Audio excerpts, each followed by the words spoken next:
Medium wave 326.7 metre यानी 918 kilo hertz पर, FM band के 100.1 मेगा हर्ट्स पर। ये आकाशवाणी सूरतगढ़ का कॉटन सिटी चैनल है। श्रोताओं, अब हम आपको सुनवा रहे हैं एक मुलाकात के तहत राजस्थान पुलिस स्थापना दिवस समारोह के उपलक्ष्य पर विशेष साक्षात्कार श्री गौरव यादव, IPS पुलिस अधीक्षक, श्री गंगानगर।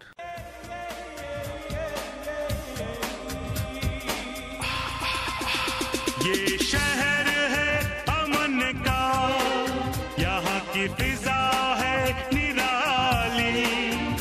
ये शहर है अमन का, यहाँ की फिजा है निराली।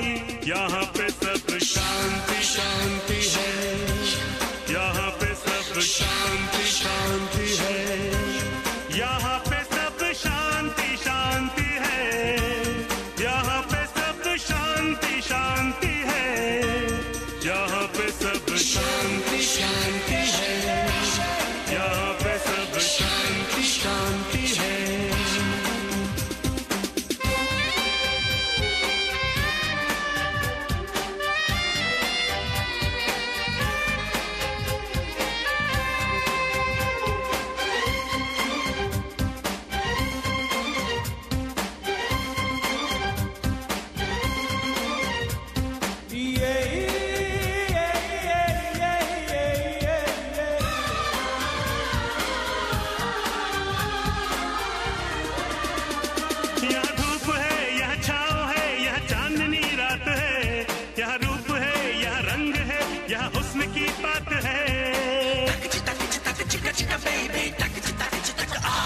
यहाँ ख्वाब है, यहाँ जश्न है, यहाँ महफिलें हैं जवां, यहाँ शौखियाँ मदहोशियाँ, यहाँ हर तरफ मस्तियाँ।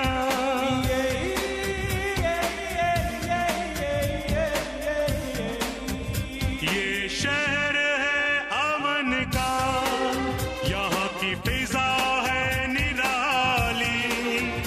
ये शहर है अमन का, यहाँ की फिजा है निराली। यहाँ पे सब शांति शांति है, यहाँ पे सब शांति शांति है। श्रोताओं नमस्कार। हमारे देश में अमन और चैन कायम है। जिस प्रकार सेना के जवान देश की सीमाओं की रक्षा करते हैं, उसी प्रकार पुलिस सीमाओं के भीतर शांति और व्यवस्था कायम करती है। हम अपने घरों में अमन और चैन से सोते हैं क्योंकि पुलिस जाग रही है। पुलिस अपना काम मुस्तैदी से कर रही है। 16 अप्रैल को राजस्थान पुलिस का स्थापना दिवस मनाया जाता है। चुनावी कार्यों में व्यस्तता के कारण इस वर्ष इसे 12 जून को यानी कि कल समारोह पूर्वक मनाया जाएगा। इसी क्रम में आज हमारे साथ हैं 2011 बैच के भारतीय पुलिस सेवा के अधिकारी श्री गौरव यादव साहब। फिलहाल आप पुलिस अधीक्षक श्री गंगानगर के पद पर कार्यरत हैं। सर, आकाशवाणी के स्टूडियो में आपका हार्दिक स्वागत है। धन्यवाद। श्रोताओं, हम आपको बता दें कि श्री गौरव यादव सर ने IIT से BTech किया। इसके बाद कुछ समय आपने कॉरपोरेट फील्ड में भी अपनी सेवाएं दी। 2011 बैच में सिविल सर्विसेज एग्ज़ाम क्वालिफाई करने के पश्चात IPS ऑप्ट किया और SP कोटा, SP झुंझुनू, सीकर, जैसलमेर, हनुमानगढ़ के रूप में आपने बहुत ही महत्वपूर्ण पदों पर कार्य किया। एक लंबा अनुभव आप रखते हैं। IPS जैसा कि देश की सर्वाधिक प्रतिष्ठित सेवाओं में से एक है। सर, चर्चा की शुरुआत हम इसी से करेंगे कि आप युवा पुलिस अधिकारी हैं और बहुत से युवाओं के लिए रोल मॉडल हैं। आपके शुरुआती जीवन के बारे में जानना चाहेंगे। कहाँ पले बढ़े, आरंभिक शिक्षा कहाँ से हुई? मेरा जन्म उत्तर प्रदेश के आजमगढ़ ज़िले में हुआ जी। वहाँ आजमगढ़ से करीब 40 किलोमीटर तो दोहरी घाट एक जगह है, कस्बा है, वहीं पर मेरी शिक्षा हुई, वहीं पर प्रारंभिक शिक्षा पूरी हुई। उसके पश्चात जैसा आपको पता है मैंने IIT के लिए तैयारी की जी। वो समय भी काफ़ी विशेष था क्योंकि जिस जगह से मैं था वहाँ से कोई भी व्यक्ति IIT में नहीं क्वालिफाई किया था जी। तो एक चैलेंज भी था, एक कहा जाए साहस भी था कि कोशिश की गई। तो उसके बाद मैंने BTech किया IIT BHU से जी। और उसके पश्चात जैसा आपने बताया नौकरी में मैंने 1 साल जॉब की एंड देन सिविल सर्विसेज की तैयारी करके यहाँ पर आया हूँ जी। सिविल सेवा के प्रति जो रुझान है वो आपका कब से बना? कब से आपने ये सोचा कि मुझे सिविल सर्विसेज में जाना है और देश की सेवा करनी है और पुलिस सेवा का आपके मन में कब से एक अंकुर फूटता है, वो कब से शुरुआत हुई? यदि देखा जाए तो बचपन से ही हमारे जो दादा जी थे, स्वर्गीय राजदेव यादव जी, उनके मन में ये थी कि मेरे परिवार से कोई आईएएस या आईपीएस जरूर निकले। उनकी प्रेरणा मेरे दिल में, दिमाग में बसी हुई थी जी। उसके पश्चात जब मैं बीटेक करके नौकरी करने लगा, तो नौकरी करने के दौरान मुझे ऐसा लगा कि कहीं न कहीं इस नौकरी से शायद मुझे उतना नहीं मिल पा रहा है जितना मैं पब्लिक सेवा में जाकर के कर सकता हूँ जी। तो उस दौरान फिर मैंने जॉब छोड़ी और उसके बाद तैयारी करना शुरू किया था जी। लगभग 1 दशक से ज़्यादा का अनुभव आपको पुलिस सेवा का है। ये कैसा अनुभव रहा जब आपने तैयारी की, उसके बाद में आपने आईएएस क्रैक किया, आईएएस के बाद में आपने आईपीएस को ऑप्ट किया और फिर पुलिस सेवा में, तो ये अनुभव कैसा रहा, इसके बारे में आप हमारे श्रोताओं को बताएं। पुलिस की सेवा का यदि अनुभव कहा जाए तो बहुत ही सुखद अनुभव ही कहेंगे, उतार चढ़ाव भरा रहा। ऑब्वियसली पुलिस की जो नौकरी है, जैसा आपने खुद ने बताया, हमारा जो पुलिस दिवस था वो 16 अप्रैल को था, परंतु उस समय चुनाव था या अन्य ड्यूटियां थी, तो हमने जो पुलिस दिवस है उसको भी डिले मनाया। तो कहीं ना कहीं जो पुलिस के सामने जो चुनौतियां होती वो बहुत ही अलग तरीके की होती। हमें दिवाली हो या होली हो, होली भी अलग दिन मनाते हैं हम, ताकि पब्लिक की सेवा कर सके। तो पब्लिक की सेवा जो करने का मौका मिला, उससे बहुत ही सुखद अनुभव रहता है जी। ये जरूर है कि इस नौकरी में यदि देखा जाए तो समय का अभाव रहता है, कई चीज़ों की और परेशानियां रहती, बट ओवरऑल इसका जो सेटिस्फैक्शन लेवल है इस नौकरी का, वो बिल्कुल अलग तरीके का, क्योंकि आप किसी न किसी दुखी व्यक्ति की हेल्प करते हो, कोई ऐसा विक्टिम होता है, सताया होता है, जिसकी हेल्प करते हो। कोई ऐसा दिन जिस दिन सब लोग त्यौहार मना रहे हैं, उस दिन आप कानून व्यवस्था बना करके उस त्यौहार को सफल बनाते हो। तो ये अपने आप में बहुत ही सेटिस्फैक्टरी अनुभव रहा है अभी तक। जी। थोड़ा बचपन की तरफ जाना चाहेंगे कि बचपन से क्या पढ़ाकू थे या थोड़ा खेलने में भी रुझान था, क्या हॉबीज़ थी, इस विषय में हमारे श्रोताओं को बताएं। बचपन की बात करें तो बिल्कुल खेलने में भी रुचि थी मेरी और पढ़ाई में भी रुचि थी। हमारा उस समय जो वहाँ पर स्कूल था, विद्यालय था, उतनी सुविधाएं नहीं थी, सेल्फ स्टडी ही करनी पड़ती थी जी। बट दोनों में बराबर रुचि थी। ऐसा था कि जब खेलते थे तो पूरे मन से खेलते थे, पूरे दिन खेलते रहते थे। यदि पढ़ाई करनी है तो सुबह 4 बजे से उठ करके भी बैठ करके पढ़ाई कर रहे हैं, तो जो भी काम करते थे फोकस से करते थे और हर चीज़ में पूरी रुचि थी जी। निश्चित रूप से फोकस जब क्लियर होता है तो हम बड़े से बड़े मुकाम को हासिल कर सकते हैं। और आज हम एक मुलाकात में बातचीत कर रहे हैं श्रीमान गौरव यादव साहब से, आईपीएस पुलिस अधीक्षक श्री गंगानगर से। आपसे बातचीत का दौर हम यूं ही जारी रखेंगे। फिलहाल एक म्यूजिकल ब्रेक के लिए यहाँ रुकते हैं।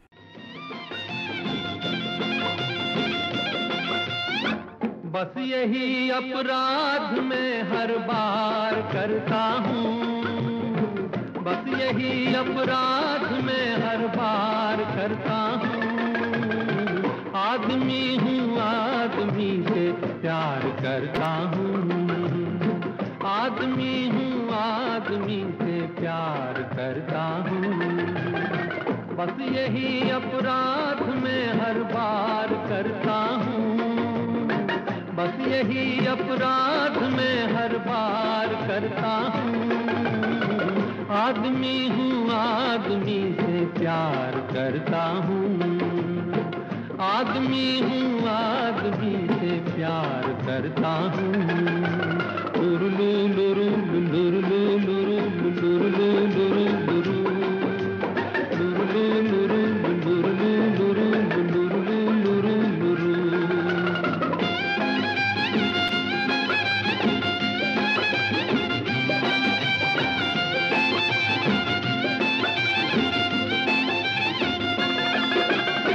एक खिलौना बन गया दुनिया के मेले में, कोई खेले भीड़ में, कोई अकेले में।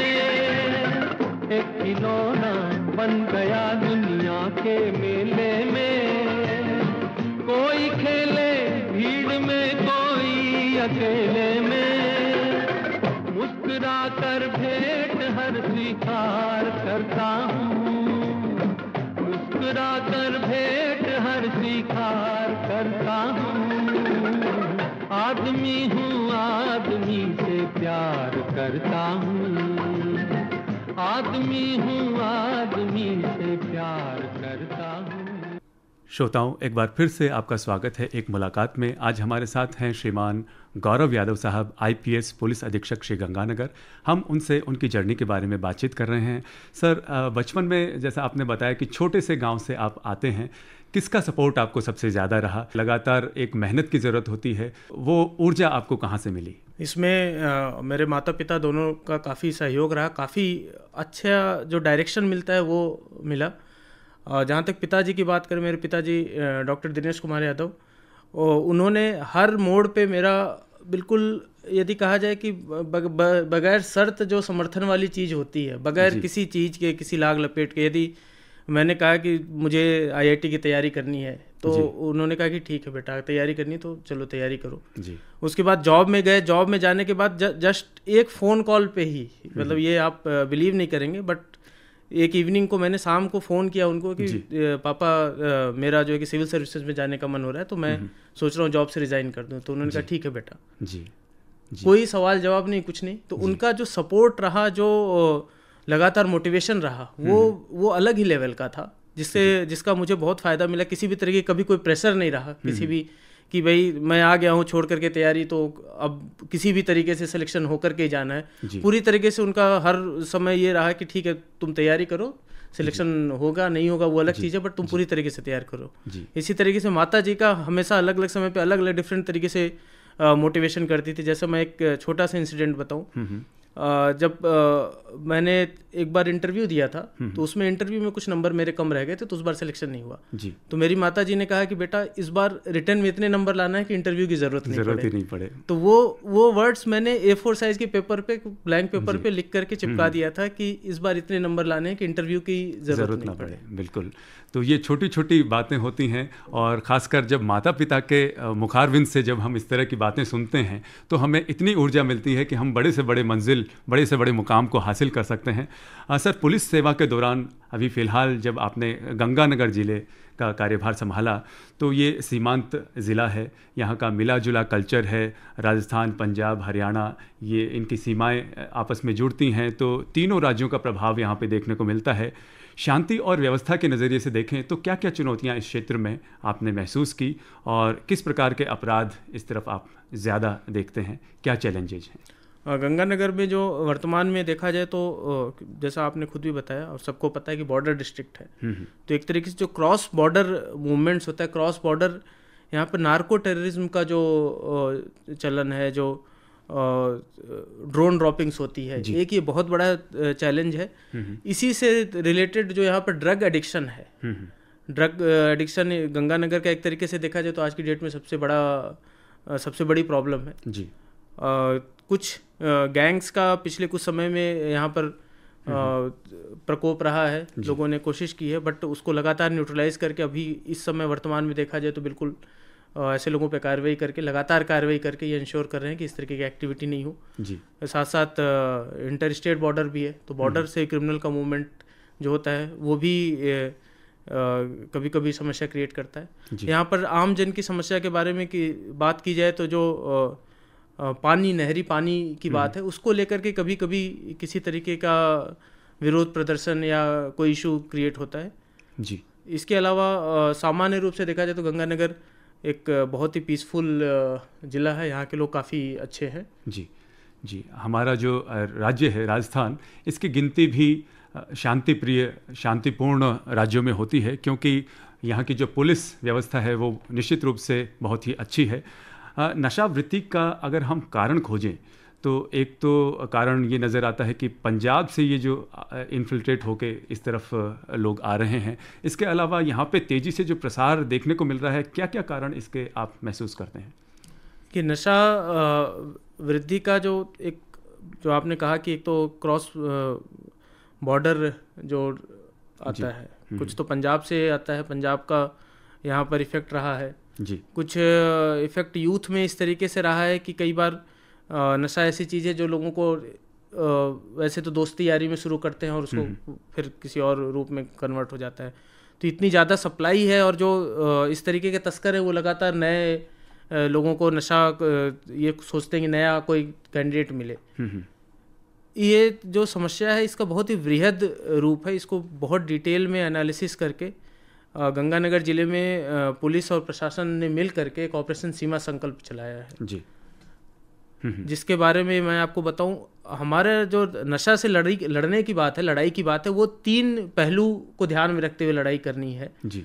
सबसे पहला पहलू है, सबसे इम्पोर्टेंट पहलू, जो लोग नशे में अभी तक नहीं शामिल हुए हैं उनको किस तरीके से मोटिवेट करके, पहले से जागरूक करके ये बताया जाए कि भाई इसको शुरू ही नहीं करना है। बिल्कुल। इसको शुरू करने के बाद अंजाम केवल निगेटिव साइड ही है, कोई पॉजिटिविटी नहीं है जी।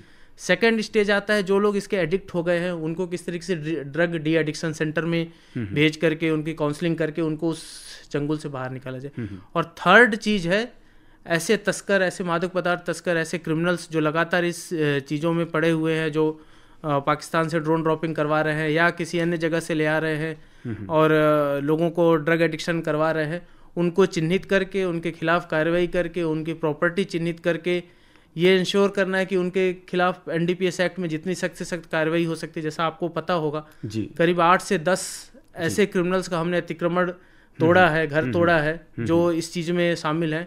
एक क्रिमिनल ऐसा था जो कमर्शियल क्वांटिटी की तस्करी करता था, उसका घर, मकान, दुकान जी, खेत सब कुछ सीज कर लिया गया। तो उस पे वृहद रूप से वार करना, ये तीनों स्ट्रेटजी एक साथ लेकर के चल रहे हैं ताकि डिमांड और सप्लाई साइड दोनों पर अगर कार्य करेंगे तभी इस नशे का जो प्रकोप है उससे हम निजात पा सकेंगे। जी, निश्चित रूप से अपराधियों में डर होना भी बहुत ज़रूरी है और जब उनकी संप्रति पे प्रहार होता है तब उनमें वो भय निश्चित रूप से होता है।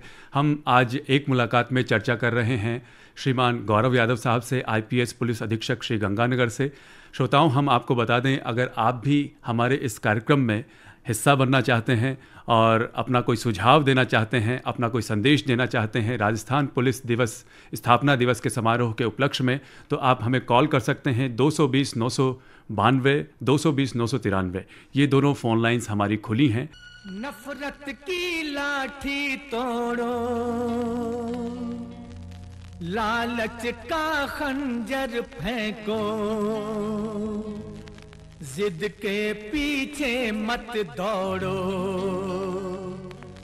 तुम प्रेम के पंछी हो देश प्रेमियों, देश प्रेमियों, आपस में प्रेम करो देश प्रेमियों, मेरे देश प्रेमियों, आपस में प्रेम करो देश प्रेमियों। नफरत की लाठी तोड़ो, लालच का खंजर फेंको, जिद के पीछे मत दौड़ो, तुम प्रेम के पंछी हो देश प्रेमियों, आपस में प्रेम करो देश प्रेमियों, मेरे देश प्रेमियों, आपस में प्रेम करो देश प्रेमियों।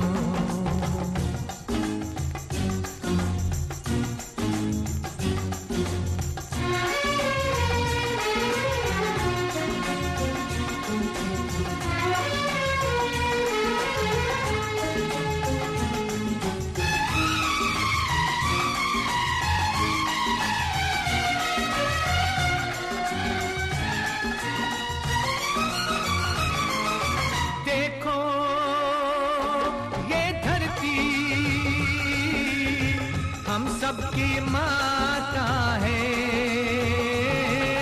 सोचो आपस में क्या अपना नाता है, हम आपस में लड़ बैठे तो देश को कौन संभालेगा, कोई बाहर वाला अपने घर से हमें निकालेगा, दीवानो होश करो मेरे देश प्रेमियों, आपस में प्रेम करो देश प्रेमियों, मेरे देश प्रेमियों, आपस में प्रेम करो देश प्रेमियों।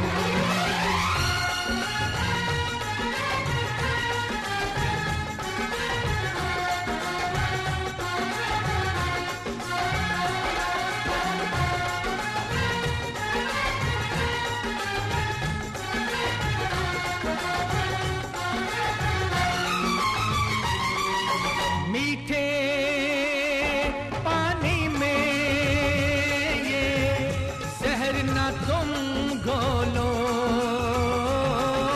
जब भी कुछ बोलो ये सोच के तुम बोलो।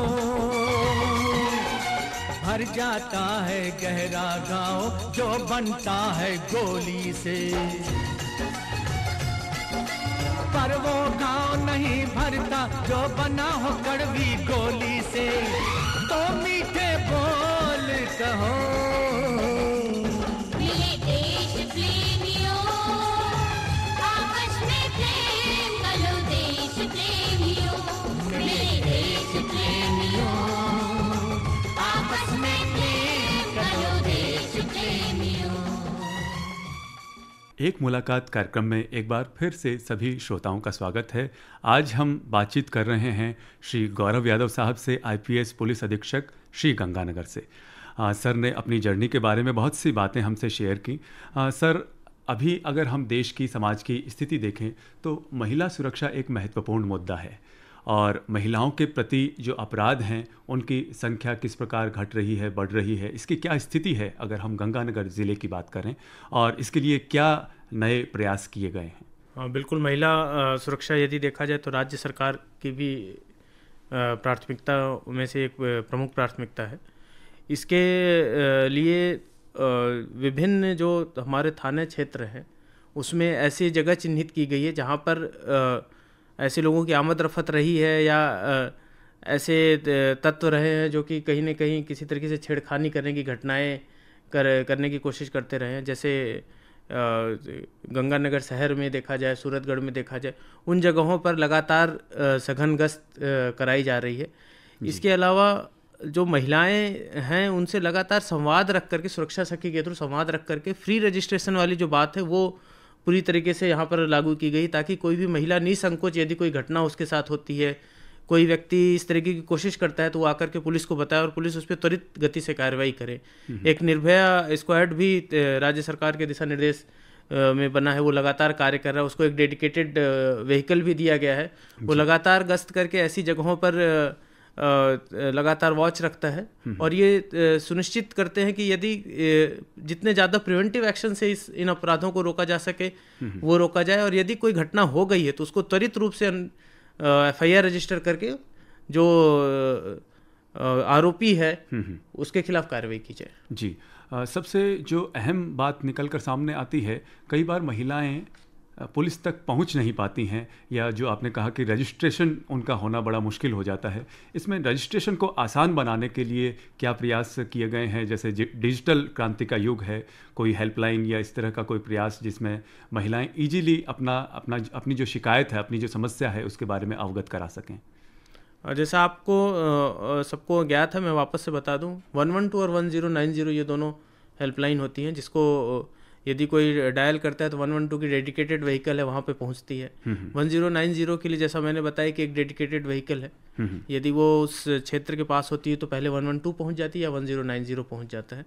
इसके अलावा फ्री रजिस्ट्रेशन की जहाँ तक बात करें तो ये बड़ा हर मीटिंग में, हर जितने भी CLG मीटिंग्स होती है, पब्लिक के साथ मीटिंग होती है, उसमें भी ये बात कही जाती है। सुरक्षा सखी जो कॉन्सेप्ट आया है उस कॉन्सेप्ट के पीछे भी ये कहीं ये सोच है कि हो सकता है महिला सीधे पुलिस थाने पर नहीं आए, तो इसलिए सुरक्षा सखियों को बनाया गया है। उनके थ्रू भी ये बात कही जाती है यदि किसी को कोई समस्या है, किसी तरह की क्राइम हुआ है तो वो आकर के बताए। और फ्री रजिस्ट्रेशन की यदि मैं बात करूं तो एग्जांपल दूं तो इस वर्ष ही जैसे पुलिस थाने के अलावा SP ऑफिस में भी FIR रजिस्ट्रेशन का प्रावधान है।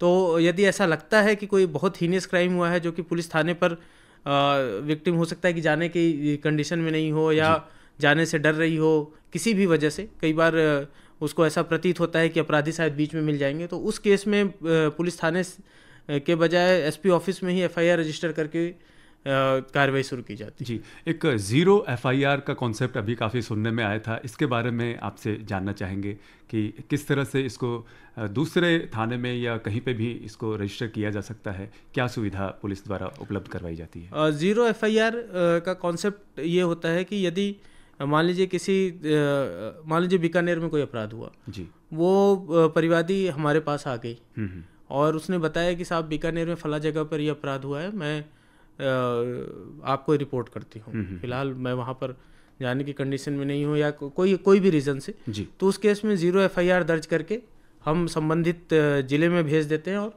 उसके खिलाफ कार्रवाई सुनिश्चित करते हैं। यदि कई बार ऐसा भी होता है कि जैसे मान लीजिए कि सूरतगढ़ सिटी में कोई परिवादी आ गई जी। और सूरतगढ़ सदर का मैटर है, अगल बगल का मैटर है जी। तो परिवादिया या परिवादी की सहूलियत के लिए उस समय उस कंडीशन में हम 0 FIR के बजाय ये करते हैं कि अपनी जो पुलिस थाने की गाड़ी है उसी में बैठा करके उसमें साथ अपने जवान भेज करके उस संबंधित बगल वाले थाने में भेज देते हैं जी। ताकि एक 0 FIR में कहीं ना कहीं थोड़ा सा टाइम इसलिए लगता है कि FIR रजिस्टर होकर के उस जगह पर जाएगी जी। उससे बेहतर है कि उसी जो संबंधित थाने है तो उसमें प्रक्रिया शुरू हो जाए। तो यदि दूर थाना होता है तब तो 0 FIR दर्ज करके भेजते। यदि अगल बगल का थाना है तो इसमें मैंने खुद ने स्टैंडिंग इंस्ट्रक्शन दे रखे हैं कि यदि आपको लगता है कि आपके थाना क्षेत्र का नहीं है और जिस थाना क्षेत्र का है वो बगल वाले थाना क्षेत्र है, नॉर्मली अगल बगल वाले थाना क्षेत्र में ही ये कन्फ्यूज़न होता है, तो आप परिवादिया या परिवादी को ये नहीं कहेंगे कि आप उस थाने में जाओ, आप साथ ले जाएं परिवादिया को, खास करके महिला अत्याचार के केस में साथ ले जाएं और उस थाने में ड्रॉप कर दें कि भाई अब इस थाने का आपका मुकदमा है, यहाँ पे आप रजिस्टर करा दीजिए ताकि उसको पूरी तरीके से सहूलियत हो जाए। जी, बहुत अच्छी पहल पुलिस के द्वारा की जा रही है। फिलहाल एक कॉलर हमारे साथ जुड़े हैं, हम उनसे बात करते हैं। हेलो। नमस्कार सर। जी नमस्कार, कौन बात कर रहे हैं? मैं गांव नगराना से लालचंद नाथ बोल रहा हूँ सर। जी, स्वागत है आपका लालचंद जी। क्या आप इस विषय में अपना संदेश देना चाहते हैं? पहले तो सर मैं आपको बधाई देता हूँ, इतने शानदार कार्यक्रम जो आपने हमारे लिए लेकर आए एक मुलाकात के तहत। जी, आपका भी धन्यवाद। दूसरा डॉक्टर गौरव, ये जो IPS अधिकारी गौरव यादव जी, इनको मैं कल आने वाले राजस्थान पुलिस स्थापना दिवस की भी बधाई देता हूँ। धन्यवाद। और अब तक का जो आपके विषय है, चाहे वो नशे के विरुद्ध हो चाहे महिला उत्पीड़न से संबंधित हो, मुझे बहुत ही अच्छे लगे जी। और एक सवाल मेरा सर ये है कि आजकल जैसे देख लीजिए मोबाइल में डाटा वगैरह फ्री है, तो इसको देख कर कुछ लोग ऐसी चीजें बनाना सीख रहे हैं जो आगे जाकर समाज के लिए घातक सिद्ध हो सकती है। तो क्या इन मोबाइल कंपनियों के विरुद्ध भी क्या कोई अपनी ये एक्शन लिया जा सकता है सर? जी, डेटा सुरक्षा से जुड़ा हुआ आपका मुद्दा है। मैं इसमें बताना चाहूँगा, एक गंगानगर में अभी चुनाव से जस्ट पहले एक साइबर पेट्रोलिंग टास्क फोर्स करके टीम का गठन किया गया है। उस टास्क फोर्स का मुख्य जो टास्क यही है उनको कि जब अपराध नहीं हो रहा हो जिस समय, एक तो अपराध के बाद वाली कार्रवाई है जिसके लिए साइबर सेल काम करती है, ये साइबर टास्क फोर्स ऐसे लोगों पर लगातार नज़र रख रही है जो कि कहीं ना कहीं अपराध की तरफ जाने की कंडीशन में होते हैं, चाहे वो ट्विटर हो, चाहे फेसबुक हो, चाहे इंस्टाग्राम हो, आम जनता के जो एक्टिविटी, ऐसे लोग जो कि जैसा आप हमारे श्रोता ने भी बताया कि भविष्य में जो अपराध में कन्वर्ट हो सकते हैं, उन पे नज़र रखती है। नज़र रख करके इस टास्क फोर्स के थ्रू ही हमने करीब कुछ हथियार भी बरामद किए हैं, कुछ NDPS पदार्थ भी बरामद किए हैं। जहाँ तक मोबाइल सिम की बात करते हैं, मोबाइल कंपनी जो सिम प्रोवाइड करती है उसकी बात करते हैं, यदि कोई सिम कार्ड फेक तरीके से यूज़ करके कोई फ्रॉड करता है, कोई अपराध करता है, तो उसमें सिम ब्लॉक करने का भी एक प्रक्रिया होती है। सिम के साथ साथ IMEI ब्लॉक करने की भी प्रक्रिया होती है, जिसमें हम उस मोबाइल को ही डिसफंक्शनल कर देते हैं कि उसमें कोई दूसरा सिम कार्ड भी नहीं लगे। तो इस तरीके की लगातार हम एक्शन करते रहते हैं, ऐसे लोगों को आइडेंटिफाई करके समय समय पे कभी 200 नंबर, कभी 100 नंबर, इस तरीके के नंबर हर महीने हम लोग ब्लॉक करवाते रहते हैं ताकि कोई जैसे ही हमारे संज्ञान में आता है हम हमारी जो टास्क फोर्स है उस पर पूरी तरीके से पीछे लग जाते हैं। जी, और जो श्रोता हमें सुन रहे हैं, आमजन अगर इस तरह का कुछ कंटेंट देखते हैं तो वो भी इसकी शिकायत कर सकते हैं या किसी पोर्टल पे जाके? बिल्कुल वो शिकायत कर सकते हैं, इसकी हेल्पलाइन पे जाकर के शिकायत कर सकते हैं। वो हमारा साइबर सेल है उसमें आकर के शिकायत कर, साइबर थाना है वहाँ पर भी आकर के शिकायत कर सकते हैं। जैसे ही इस तरीके की शिकायत आती है हम तुरंत उस पर एक्टिव होकर के उस पर कार्रवाई करना शुरू करते हैं। जैसा कि डेटा सुरक्षा एक बहुत बड़ा मुद्दा है और अगर हम अंतर्राष्ट्रीय स्तर पे देखें तो हमारा जो ज़िला है वो अंतर्राष्ट्रीय बॉर्डर से टच होता है, नज़दीकी रखता है। ऐसे में कई बार ऐसा देखने को मिलता है कि कुछ जो हमारा डेटा है, सरकारी डेटा है या गोपनीय जो हमारा जानकारी है देश की, वो अंतर्राष्ट्रीय स्तर पे उसको साझा करने के प्रयास भी होते हैं। तो इस तरह की जो डेटा सुरक्षा की प्रणाली है उसको किस तरह से हम मतलब डेवलप किया गया है या इस दिशा में कोई प्रयास किया गया है? सरकारी वेबसाइट्स का या सरकारी डाटाबेस का जो डेटा सुरक्षा की यदि बात करें तो हमारा जो राजस्थान गवर्नमेंट का DOIT डिपार्टमेंट है वो लगातार इस पे वर्क करता रहता है। मैं इस बारे में इसलिए भी कह सकता हूँ क्योंकि मेरे कुछ समय तक पदस्थापना SCRB में थी जी। तो उस समय हमने डेटा सुरक्षा पे काफ़ी वर्क किया था। तो जो वेबसाइट्स का ऑडिट है वो लगातार कंटिन्यूसली करते रहते हैं। किसी तरीके के यदि कोई लूप होल लगता है तो उस लूप होल को प्लग करने की कोशिश करते हैं और इस पे एक डेडिकेटेड टीम मैं मतलब बिल्कुल विश्वास के साथ कह सकता हूँ कि डेडिकेटेड टीम जयपुर में है जो कि इस पे वर्क करती रहती है। मैं एक चीज़ और ऐड करना चाहूँगा, जैसा आपने कहा कि हेल्पलाइन हो सकता है कि कई लोगों को नहीं पता हो, कोई भी साइबर फ्रॉड हो या कोई साइबर क्राइम हो या इस तरीके की कोई चीज़ दिखे जिससे लगे कि साइबर क्राइम हो सकता है तो 1930 हेल्पलाइन है जिसपे कोई भी व्यक्ति कॉल करके अपना कंप्लेंट रजिस्टर करा सकता है। उसका पूरा प्रोसेस है 1930 संबंधित पुलिस स्टेशन में भेजती है, पुलिस स्टेशन उस पर वर्क करता है एंड ये इंश्योर करते हैं कि जो कंप्लेंट आ रही है वो लॉजिकल कंक्लूजन तक पहुंचे। जी 1930 इस हेल्पलाइन नंबर को श्रोता नोट कर सकते हैं। इस पे किसी भी प्रकार का साइबर क्राइम अगर वो महसूस करते हैं तो उसको वो बता सकते हैं। फिलहाल एक श्रोता हमारे साथ और जुड़े हैं, हम उनसे बात करते हैं। हेलो। हाँ जी, कौन बात कर रहे हैं? नमस्कार सर, मैं कौशल उपाध्याय बोलता हूँ। जी कौशल जी, स्वागत है आपका कार्यक्रम में। अपना जो भी मैसेज आप देना चाहते हैं आप दीजिए, सर आपको सुन रहे हैं। जी सर। गौरव सर को मेरा नमस्कार।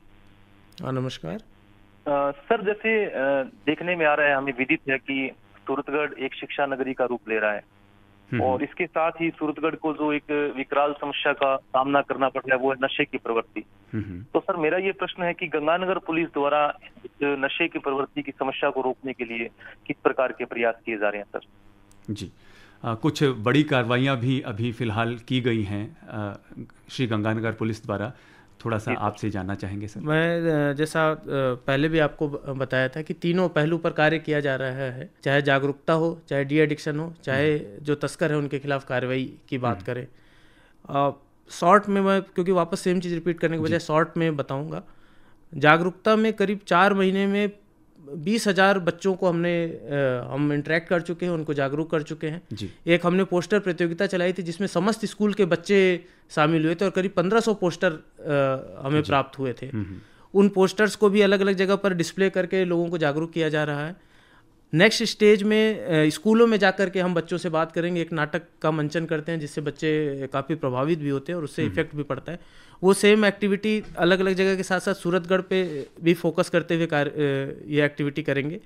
जहाँ तक कार्रवाई की बात है तो अभी पिछले महीने ही करीब 2.5 किलो हीरोइन जो क्रॉस बॉर्डर आ रही थी, बॉर्डर पार से आ रही थी, उसमें 3 व्यक्तियों को साथ में अरेस्ट किया और ये इसका सीजर किया। तो ये एक तरीके का one of the few seizures था जिसमें कि जो हीरोइन के साथ साथ क्रिमिनल्स को भी पकड़ा गया और जो नेटवर्क है उसको पूरा हमने आइडेंटिफाई किया और उसको तोड़ने का एफर्ट जारी है। इसके अलावा हिंदूमल कोर्ट में 2 किलो हीरोइन के साथ अरेस्ट किया था। सूरतगढ़ की यदि बात करें तो सूरतगढ़ में कुछ दिन पहले एक तस्कर है जो कि जेल में है जी। उसने एक संपत्ति बना रखी थी, एक मकान बना रखा था काफ़ी बड़ा, कुछ दुकानें बना रखी थी, कुछ ज़मीन खरीद रखी थी। उन सभी को 68F के तहत सीज कर लिया गया है, फ्रीज कर लिया गया है। इसके अलावा एक अन्य क्रिमिनल जो तस्कर था उसका अतिक्रमण का नष्टीकरण किया गया है। तो लगातार वृहद तरीके से जागरूकता के साथ साथ कार्रवाई भी कर रहे हैं। एक चीज़ और नई शुरू की है जिस पे फोकस करेंगे, शुरू तो पहले कर दी थी बट अब फोकस करेंगे कि जो पीजीज हैं या ऐसे स्थल हैं जहाँ पर कई बार स्टूडेंट के रूप में दूसरे लोग आकर के रहने लगते हैं और कहीं ना कहीं वो इस तरीके की एक्टिविटी को बढ़ावा देने की कोशिश करते हैं सेल्फ इंटरेस्ट के चक्कर में जी। तो उनका पूरी तरीके से वेरिफिकेशन कराना, यहाँ पर आ रहे हैं तो किस लिए रह रहे हैं, क्या कर रहे हैं, क्या एक्टिविटी है, और ऐसे लोगों को आइडेंटिफाई करके उनके खिलाफ भी कार्रवाई करें ताकि जो स्टूडेंट्स हैं उनको जो कुछ लोग गलत डायरेक्शन में ले जाने की कोशिश कर रहे हैं वो सफल ना हो पाए। जी बिल्कुल, पुलिस के द्वारा हर दिशा में प्रयास किया जा रहा है। आज हम एक मुलाकात के तहत बातचीत कर रहे हैं श्री गौरव यादव साहब से, IPS पुलिस अधीक्षक श्री गंगानगर से। सर, आपसे बातचीत का दौर हम यूं ही जारी रखेंगे। फ़िलहाल एक म्यूज़िकल ब्रेक के लिए रुकते हैं।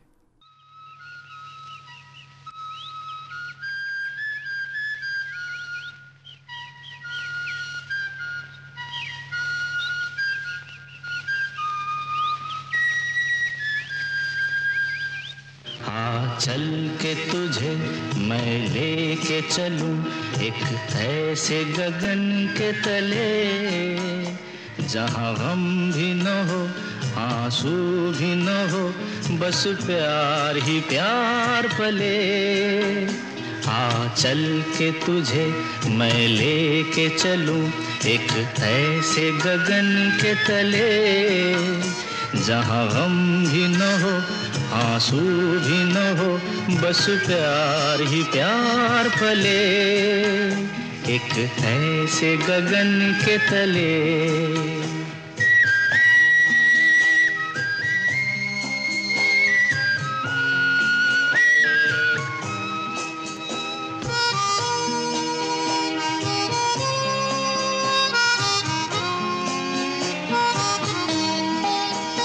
सूरज की पहली किरण से आशा का सवेरा जागे, सूरज की पहली किरण से आशा का सवेरा जागे, चंदा की किरण से ढुलकर घनघोर अंधेरा भागे, चंदा की किरण से ढुलकर घनघोर अंधेरा भागे। कभी धूप खिले कभी छाँव मिले, लंबी सी डगर न खले, जहाँ गम भी न हो आंसू भी न हो, बस प्यार ही प्यार पले, एक ऐसे गगन के तले।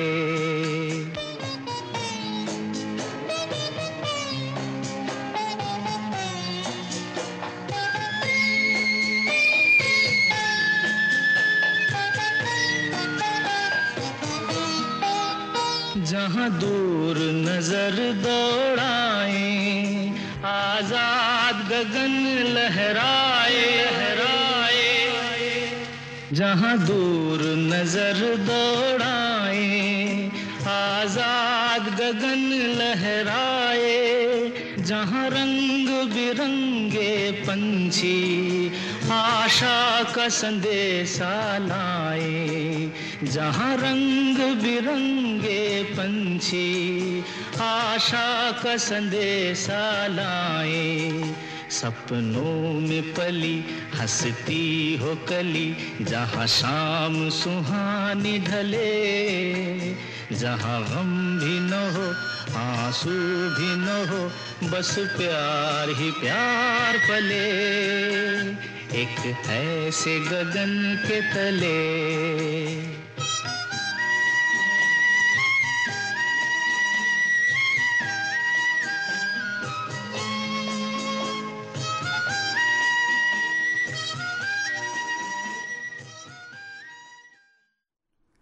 एक मुलाकात में एक बार फिर से सभी श्रोताओं का स्वागत है। आज हम बातचीत कर रहे हैं श्री गौरव यादव साहब से, आईपीएस पुलिस अधीक्षक श्री गंगानगर से। पुलिस दिवस समारोह के उपलक्ष्य में आज विभिन्न विषयों पर हम आपसे चर्चा कर रहे हैं। फिलहाल एक कॉलर हमसे जुड़े हुए हैं, हम उनसे बात करते हैं। हेलो जी सर, नमस्कार। जी नमस्कार, कौन बात कर रहे हैं? सर, सूरतगढ़ से मैं एक व्यापारी हूँ जी। मेरे यहाँ 22/11 को सर चोरी हुई थी जी। मैं आपसे ये निवेदन करना चाहूँगा कि व्यक्तिगत समस्याएं अभी आप इस कार्यक्रम में ना रखें तो बेहतर होगा, और अगर आपका पुलिस सेवा के अवसर पे अगर कोई आप संदेश देना चाहते हैं तो वो हमें दें। नहीं सब पर्सनली मैटर। जी, तो पर्सनल मैटर के लिए आप नज़दीकी थाने में जा सकते हैं। सर क्या कहना चाहिए? सुनवाई नहीं हुई ना सर? हाँ बिल्कुल, यदि आपको फिर भी एफआईआर नंबर आप बता दीजिए, मैं इसको फॉलो अप कर लूँगा। जी सर, एफआईआर नंबर लिखिए। जी, आप दोबारा कॉल करके आप हमें एफआईआर नंबर नोट करवा दीजिएगा, हम सर तक वो फॉरवर्ड कर देंगे। हमसे जुड़ने के लिए बहुत बहुत धन्यवाद। एफआईआर नंबर 0640 जी 0640 जी जी सर, ठीक है, मैं इसको फॉलो अप कर लूँगा। थैंक यू जी सर। सर, जैसा हम चर्चा कर रहे थे कि पुलिस एक चैलेंजिंग सर्विस है और इस दौरान खुद को मोटिवेटेड रखना और अपनी टीम को मोटिवेटेड रखना बहुत ज़रूरी होता है। आप श्री गंगानगर ज़िले में पुलिस के मुखिया हैं, तो इस तौर पे इस दिशा में आप क्या कार्य करते हैं? बिल्कुल, जो हमारी पुलिस फोर्स है उसके जो कार्य है उसी का परिणाम होता है कि हमें शाबाशी मिले या हमें लोगों वाहवाही मिले या नेगेटिव डायरेक्शन में लोगों का फीडबैक मिले जी। तो इसके लिए बहुत आवश्यक है कि हमारी पुलिस फोर्स है उसको लगातार मोटिवेट करते रहना, उनसे लगातार बातचीत करना। इस क्रम में अलग अलग समय पे क्राइम मीटिंग भी लेते हैं, क्राइम मीटिंग में भी उनको मोटिवेट करते हैं। साथ में जो पुलिस लाइन में संपर्क सभा ली जाती है जिसमें उनकी समस्याएं सुनी जाती है, उनको डिफरेंट तरीके से मोटिवेट किया जाता है। जो यदि कोई अच्छा कार्य करता है तो उसको पब्लिकली सम्मान भी किया जाता है, उसको कैश रिवॉर्ड देना होता है तो कैश रिवॉर्ड दिया जाता है जी। उसको जिस तरीके से उसकी आइडेंटिटी लोगों तक जानी चाहिए कि ये हमारा व्यक्ति अच्छा कार्य किया है, उसके बारे में भी हम अपने प्रेस नोट्स में भी स्पष्ट रूप से लिखते हैं कि इस फला कांस्टेबल की, फला हेड कांस्टेबल की इसमें अच्छी भूमिका रही। आप देख रहे हैं कि जो हमारा पुलिस दिवस है, इस दिन भी हम एक कल्चरल प्रोग्राम करके लोगों से कहीं ना कहीं जो पुलिस में सर्विस में स्ट्रेस हो जाता है उसको स्ट्रेस फ्री करने के लिए डिफरेंट गेम्स का आयोजन करते हैं, डिफरेंट कल्चरल प्रोग्राम्स का आयोजन करते हैं ताकि जो हमारी फोर्स है वो पूरी तरीके से मोटिवेटेड होकर के कार्य करे जी। आपका फंडा जानना चाहेंगे सर। आप हमेशा एनर्जेटिक रहते हैं और नवाचार के लिए आप जाने जाते हैं, तो किस तरह से सेल्फ मोटिवेटेड रहते हैं? क्या आपकी दिनचर्या है? किस तरह की हॉबीज हैं? इस विषय में हमारे श्रोताओं को बताएं। ये मेरा सेल्फ मोटिवेशन का तो सबसे बेसिक चीज़ है कि पब्लिक की सेवा करने का अवसर मिल रहा है।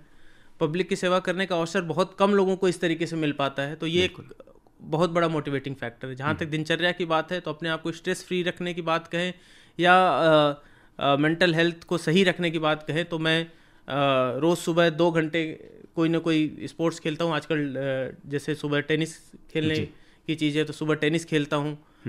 इवनिंग में यदि जो कार्य रहता है पुलिस रिलेटेड कार्य यदि नहीं हो तो मैं अनावश्यक किसी भी तरीके से टीवी या मोबाइल पे समय व्यर्थ नहीं करता हूँ, क्योंकि वो हमारा अटेंशन लेते ही हमारा दिमाग कहीं ना कहीं उसका फोकस इंगेज रहता है। तो जब पुलिस में बेसिकली ये कहा जाता है जब आपको समय मिले तो आप भोजन कर लीजिए, जब आपको समय मिले तो आप नींद ले लीजिए, क्योंकि पता नहीं चलता कब क्या समय मिले। तो इस चीज़ को भी मैं यूटिलाइज करने की कोशिश करता हूँ ताकि जिस समय पुलिस रिलेटेड वर्क करना हो उस समय मेरे पास मेरी संपूर्ण एनर्जी रहे। फिलहाल एक श्रोता हमारे साथ जुड़े हुए हैं, हम उनसे बात करते हैं। हेलो, नमस्कार जी। नमस्कार, कौन बात कर रहे हैं? कमल पारेख, सूरत जी। आपका स्वागत है कार्यक्रम में, अपना सवाल करें। सबसे पहले तो मैं स्थापना दिवस की बधाई देना चाहूँगा जी। धन्यवाद। अब जो बात है मेरी वो है एक सामान्य सीएलजी की बैठक सब थानों में होती है जी, लेकिन हमारे यहाँ का जो थाना है इसमें वो बैठक नियमित नहीं है।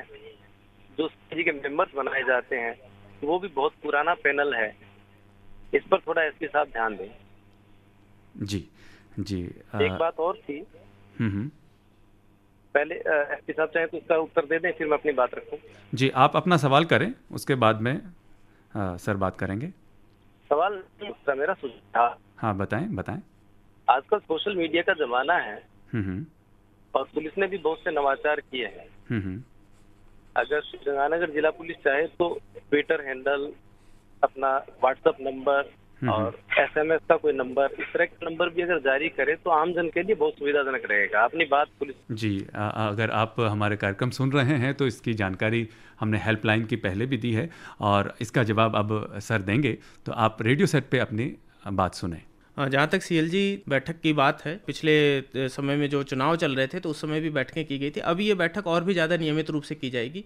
अभी हाल में ही करणपुर में मैं स्वयं जाकर के मैंने सीएलजी मीटिंग ली है और सभी एसएचओस को डायरेक्शंस ये दिया है कि न केवल थाने लेवल की बल्कि बीट लेवल की सीएलजी मीटिंग ली जाए जी। और सीएलजी सदस्यों का प्रॉपर तरीके से वेरिफिकेशन किया जाए कि ये व्यक्ति सीएलजी सदस्य कब से है, जो सीएलजी सदस्य के नॉर्म से उसको फुलफिल कर रहा है कि नहीं कर रहा है।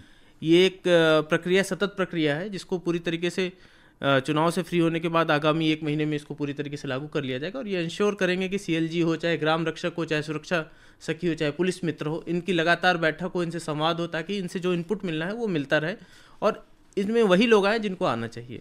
जहाँ तक व्हाट्सएप नंबर और ट्विटर हैंडल की बात है, मेरे ख्याल से ये सर्वविदित है। गंगानगर पुलिस का स्वयं का एक ट्विटर हैंडल है, गंगानगर पुलिस का स्वयं का इंस्टाग्राम ID भी है, गंगानगर पुलिस का फेसबुक पेज भी है। इसके अलावा एक व्हाट्सएप नंबर भी जारी हुआ है जिसपे हमारे श्रोतागण इन्फॉर्मेशन दे सकते हैं। तो आप यदि ट्विटर पे जाकर के श्री गंगानगर पुलिस सर्च करेंगे तो वो बाय डिफ़ॉल्ट SGNR पुलिस करके @SGNR पुलिस करके आएगा, वो ट्विटर हैंडल हमारा है, उस पर भी इन्फॉर्मेशन दे सकते हैं। वो उस हैंडल को भी हम लगातार देखते रहते हैं। यदि कोई उसको टैग करता है तो जो भी रिस्पॉन्स, लॉजिकल रिस्पॉन्स होता है, वो तुरंत उस पर दिया जाता है और हम इंश्योर करते हैं कि उस पर कोई एक्शन यदि वारंटेड है तो लिया जाए। जी, निश्चित रूप से। और ये समाज को भी जागरूक होना ज़रूरी है इस दिशा में, क्योंकि उसमें कोशिश ये करनी चाहिए कि फेक कंप्लेंट्स ना हो। कई बार देखने को ये भी मिलता है कि बहुत सारी चीज़ें सोशल मीडिया की आड़ में बहुत से लोग फेक कंप्लेंट कर देते हैं, अपनी आइडेंटिटी छुपा के कर देते हैं। तो इस तरह का दुरुपयोग ना हो, इसके लिए भी सभी को प्रयास करना चाहिए। फिलहाल एक श्रोता हमारे साथ जुड़े हुए हैं, हम उनसे बात करते हैं। हेलो। हाँ जी, कौन बात कर रहे हैं? सर मेरा नाम नथुराम डाबी है सर, सूरतगढ़ से बोल रहा हूँ। जी बताइए नथुराम जी। सर मैं ये कह रहा हूँ, कई बार हमारे पास फ्रॉड कॉल आते हैं, जैसे वो कहते हैं OTP बताओ। मान लो हमारी जियो की सिम है और वो बोलते हैं हम एयरटेल से बोल रहे हैं, तो सर इसके लिए हमें क्या करना चाहिए? हाँ, ये लगभग स्पैम कॉल की जो समस्या है वो सबके लिए आम बात है, सबके फ़ोन पे आती है। तो सर क्या बताना चाहेंगे? बिल्कुल, इसके लिए जैसा मैंने पहले भी बताया था, 1930 पोर्टल है, उस पर जाकर के अपनी ये पर्टिकुलर जो स्पैम कॉल है या किसी और तरीके से कोई फ्रॉड कॉल करने की कोशिश कर रहा है तो वो उस पर जाकर उसको रजिस्टर कर दे। जिस तरीके की कार्रवाई की आवश्यकता होगी वो कार्रवाई उस पर तुरंत कर ली जाएगी। वो संबंधित पुलिस थाने में चला जाता है, फिर पुलिस थाने वाले उसको एनालिसिस करते हैं कि ये फ्रॉड कॉल है, स्पैम कॉल है, किस तरीके की कॉल है, और उस पर कार्रवाई की जाती है। मेरा दूसरा सवाल एक और था सर, मैं कह रहा हूँ सूरतगढ़ के अंदर जैसे कि यहाँ शराब पी के लोग उद्दंग मचाते हैं, कई बार मोहल्ले में देखते हैं हम। मतलब मैं वार्ड नंबर ये 38 से बोल रहा हूँ। ये क्या थोड़ा सर बैकवर्ड एरिया है और यहाँ मैंने कुछ बहुत टाइम हो गया देखते हुए कि लोग शराब पीते हैं और वो यहीं बैठे रहते हैं, सरेआम पीते हैं सर। और वहाँ क्या लड़कियां बच्चियां जो भी है वो तंग होती हैं, कई बार पुल के नीचे है, वहाँ पर भी वो 8 बजे से बाद में भी ठेके खुले रहते हैं सर, वहाँ से शराब लेते हैं। तो इसके लिए सर आप कार्रवाई कीजिए ना सर। मैं जैसा शुरू में भी मैंने बताया था, इस तरीके की जगहों को पब्लिक से संवाद करके आइडेंटिफाई किया। जैसे हमारे श्रोता ने एक और जगह बताई है, वार्ड नंबर 38, इस जगह को भी आइडेंटिफाई कर लिया गया है। अब इस जगह पे भी कार्रवाई की जाएगी। हमारे पास जिस तरीके से इन्फॉर्मेशन आती है उसको संकलित करके आइडेंटिफाई करके फिर उस पर्टिकुलर जगह पे कार्रवाई करते हैं, ताकि ये जो समस्या है ये एक तरीके से सतत समस्या अलग अलग जगह से अलग अलग समय पे आती रहती है, तो उस पर लगातार कार्रवाई करें। इस जगह पे भी कार्रवाई कर दी जाएगी। जी, एक मुलाकात प्रोग्राम चल रहा है, फिलहाल हम एक म्यूजिकल ब्रेक के लिए यहाँ रुकते हैं।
शांति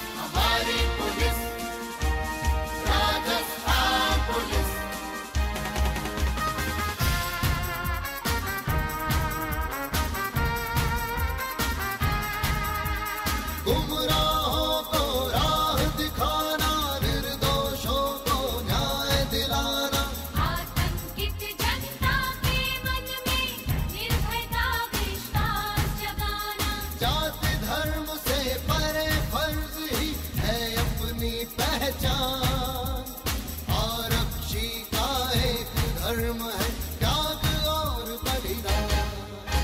हमारी पुलिस राजस्थान पुलिस, हमारी पुलिस राजस्थान पुलिस।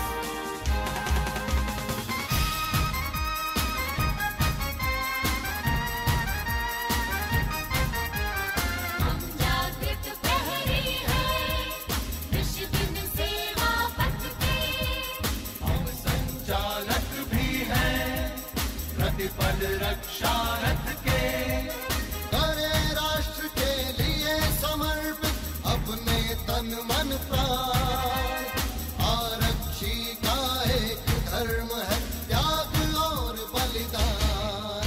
हमारी पुलिस राजस्थान पुलिस, हमारी police Rajasthan police, Rajasthan police, Rajasthan police, Rajasthan police. श्रोताओं, एक मुलाकात में एक बार फिर से आपका स्वागत है। आज हम बातचीत कर रहे हैं श्रीमान गौरव यादव साहब से। आप आईपीएस हैं और पुलिस अधीक्षक श्री गंगानगर के तौर पे आप कार्यरत हैं। आपने बहुत से पहलुओं पे हमें जानकारी दी। सर, चलते चलते आपसे ये जानकारी एक बार फिर से हम चाहेंगे कि जो सोशल मीडिया हैंडल्स हैं उनकी जानकारी आप एक बार हमारे श्रोताओं को फिर से दें ताकि वो नोट कर लें और वो फॉलो भी कर सकते हैं उसको। यस, ट्विटर हैंडल की अगर बात करें तो @SGNR पुलिस है जी, जो लगातार एक्टिव भी रहता है हमारा। जी। इसके अलावा व्हाट्सअप नंबर अगर आप बताना चाहें जिस पे आमजन अपने समस्याओं को रख सकते हैं। व्हाट्सएप नंबर है 876-4513-201। 876-4513-201 ये व्हाट्सअप नंबर है। इस पे गंगानगर ज़िले के जो भी श्रोता हमें सुन पा रहे हैं वो अपनी समस्याओं से अवगत करवा सकते हैं। हाँ सर, चलते चलते आकाशवाणी के माध्यम से आप आम जन को क्या संदेश देना चाहेंगे? मेरा आम जन से यही अनुरोध रहेगा कि जो देश की सेवा की जहाँ तक बात करें तो आप यदि एक आदर्श नागरिक स्वयं बने, अपना जो कार्य कर रहे हैं उसको बिल्कुल ऑनेस्टी के साथ करें, अच्छी तरीके से करें, और इसके अलावा जो हमारे नियम कानून है उसको पूरी तरीके से फॉलो करें। किसी भी तरीके कोई शॉर्टकट अगर अपनाने की कोशिश न करें। यदि प्रत्येक व्यक्ति इस चीज़ों को करना शुरू कर देगा तो कहीं ना कहीं हम जो देश की सेवा है उसको बहुत अच्छे तरीके से कर सकेंगे।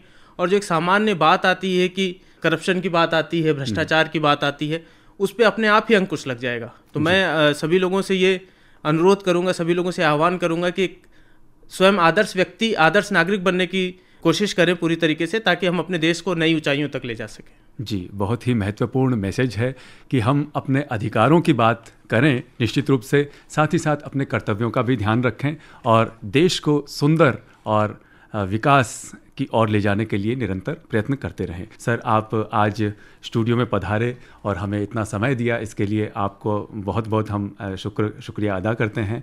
और मेरे लिए ये सुखद अनुभव इसलिए भी है कि आप मेरे नाम राशि हैं और मुझे ये आपके इंटरव्यू करने का अवसर मिला। इसके लिए आप पधारे और आपने समय निकाला, बहुत बहुत आपका धन्यवाद। धन्यवाद। इस कार्यक्रम में हमें तकनीकी सहयोग प्राप्त हुआ हंसराज ओम प्रकाश वर्मा का, और मैं डॉक्टर गौरव यादव। अब दीजिए इजाज़त, नमस्कार।